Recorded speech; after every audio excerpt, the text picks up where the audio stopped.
जय नारायण बच्चों, आज हम सभी क्षितिज पाठ्य पुस्तक के काव्य खंड से पाठ 12 की कविता कैदी और कोकिला पढ़ेंगे, जिसकी रचना कवि माखनलाल चतुर्वेदी जी ने की है।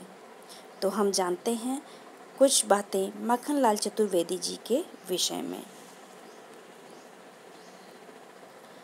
माखनलाल चतुर्वेदी जी का जन्म मध्य प्रदेश के होशंगाबाद जिले के बावई गांव में सन 1889 में हुआ।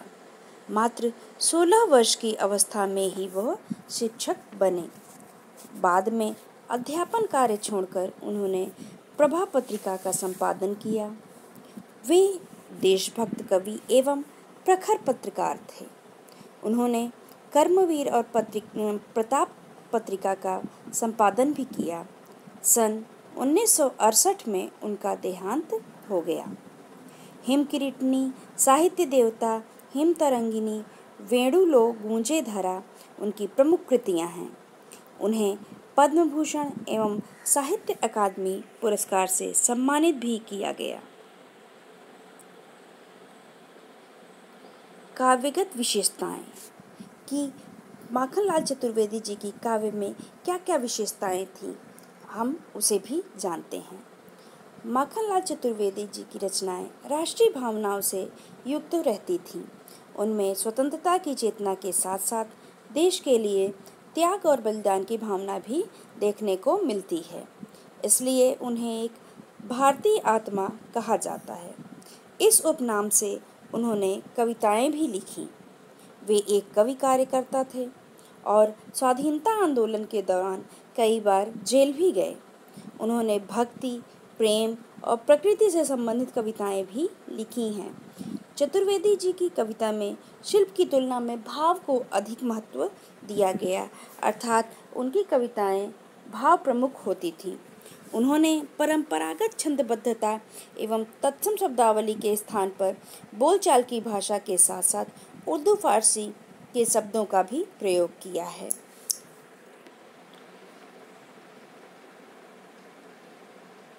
कविता का सार कि इस कविता में कवि ने क्या बताना चाहा है। ब्रिटिश शासन के शोषण तंत्र का बारीक विश्लेषण करती कैदी और कोकिला कविता बहुत लोकप्रिय रही। इस कविता में ब्रिटिश शासन के द्वारा जो स्वतंत्रता सेनानी थे उन पर जो अत्याचार हो रहे थे उसका बहुत ही मार्मिक चित्रण किया गया है। यह कविता भारतीय स्वाधीनता सेनानियों के साथ जेल में किए गए दुर्व्यवहारों और यातनाओं का मार्मिक साक्ष्य प्रस्तुत करती है। कवि जेल में एकाकी और उदास है। कोकिल अर्थात कोयल से अपने मन का दुख, असंतोष और ब्रिटिश शासन के प्रति अपने आक्रोश को, क्रोध को व्यक्त करते हुए वह कहता है कि यह समय मधुर गीत गाने का नहीं बल्कि मुक्ति का गीत सुनाने का है। कवि को लगता है कि कोयल भी पूरे देश को एक कारागार के रूप में देखने लगी है, इसलिए अर्धरात्रि में चीख उठी है कि यहाँ कोयल भी हमें कोई संदेश दे रही है। अब हम आते हैं कविता की पंक्तियों के बीच।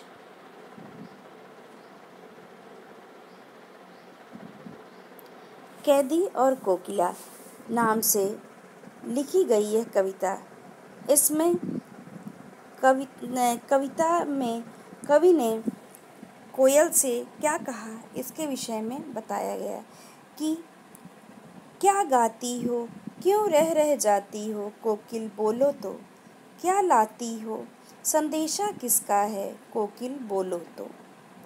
कवि अर्धरात्रि में आधी रात को गाती हुई कोयल की आवाज़ से चौंक कर उसे व्यग्रता से, उत्सुकता से पूछता है कि हे कोयल, तुम इस प्रकार रह कर क्या गा रही हो? क्या तुम्हारे इस गीत में किसी तरह का कोई संदेश है या कोई प्रेरणा छिपी है?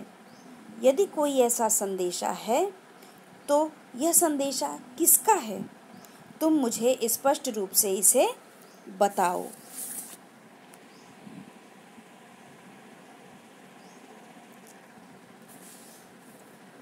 ऊंची काली दीवारों के घेरे में, चारों डाकू चोरों बटमारों के डेरे में, जीने को देते नहीं पेट भर खाना, मरने भी देते नहीं तड़प कर रह जाना। जीवन पर अब दिन रात कड़ा पहरा है, शासन है या तम का प्रभाव गहरा है। हिमकर निराश कर चला रात भी काली, इस समय कालिमा मई जगी क्यों आली। अब कवि कहता है कि वह जिस स्थान पर है अभी, जिस चारदीवारी के बीच में है, वह कैसी है, वह वहाँ का वर्णन अभी कवि अपने शब्दों में कर रहा है कि हे कोयल, मैं जिस स्थान पर कैद हूँ वह स्थान मनुष्य के जीने के योग्य नहीं है। यहाँ की दीवारें भयानक हैं, काली हैं और ऊंची हैं। यहाँ चोरों, डाकुओं और बटमारों का अर्थ है कि जो राहजनी करते हैं, तो राहजनों के करने वालों का यहाँ निवास है, उसके बीच में मुझे रखा गया है। क्योंकि कवि जो है वह स्वतंत्रता सेनानी थे, तो लेकिन फिर भी उन्हें किनके बीच में रखा है ब्रिटिश शासन ने? डाकुओं के बीच में, चोरों के बीच में और राहजनी करने वालों के बीच में। मतलब स्वतंत्रता सेनानी की तुलना ब्रिटिश शासन के उसमें दृष्टि में किसके समान थी? डाकू चोरों के समान थी। जीने को नहीं देते पेट भर खाना, मरने भी नहीं देते तड़प कर रह जाना। स्थिति तो यह है कि जीने भर के लिए भोजन भी नहीं मिलता। भर पेट तो दूर की बात है, पर्याप्त भोजन के अभाव में मन एवं शरीर तड़प कर रह जाता है। वे अर्थात यहाँ का अंग्रेज सिपाहियों की बात हो रही कि वो हमें मरने भी नहीं देते हैं और ठीक ढंग से जीने भी नहीं देते हैं। हमारे चारों ओर कड़ा पहरा लगा हुआ है। हमारी निगरानी के लिए सिपाहियों को बैठा दिया गया है कि शासन है या तम का प्रभाव गहरा, हिमकर निराश कर चला रात भी काली, इस समय कालिमा मई जगी क्यों आली। इन पंक्तियों में कवि प्रश्न कर रहा है कि यह अंग्रेजों का अंधकारमय जो है शासन है या वास्तव में यह गहरी काली अंधियारी रात है जिसका ये कालापन दिख रहा है। रात इस सीमा तक काली है कि प्रकाश या आशा रूपी चंद्रमा भी उसके आगे परास्त है, हार गया है और वह भी निराशा का संदेशा दे रहा है, अर्थात उसका प्रकाश भी कमज़ोर हो गया है, क्षीण हो चला है। कवि कोयल से कहता है, हे सखी, इस भयानक अंधेरी रात में तुम क्यों जाग रही हो? क्या तुम मुझसे कुछ कहना चाहती हो?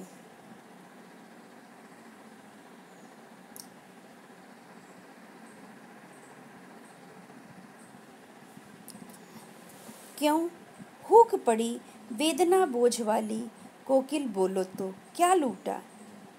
मृदुल वैभव की रखवाली सी कोकिल बोलो तो। कवि जेल की कोठरी से कोयल को संबोधित करते हुए कहता है कि हे कोयल, तू किस कसक के कारण, किस कष्ट के कारण इस वेदना भरी, कष्ट भरी वाणी में कूक रही हो? ऐसी कौन सी बात है जिसका बोझ तुम्हारी कष्टपूर्ण वाणी में स्पष्ट दिखाई दे रहा है?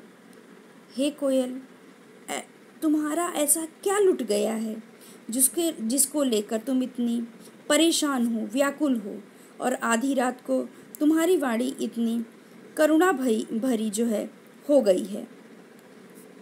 हे कोयल, तुम्हारी वाणी अत्यंत मधुर एवं कोमल है, वह मधुर ऐश्वर्य का प्रतीक है।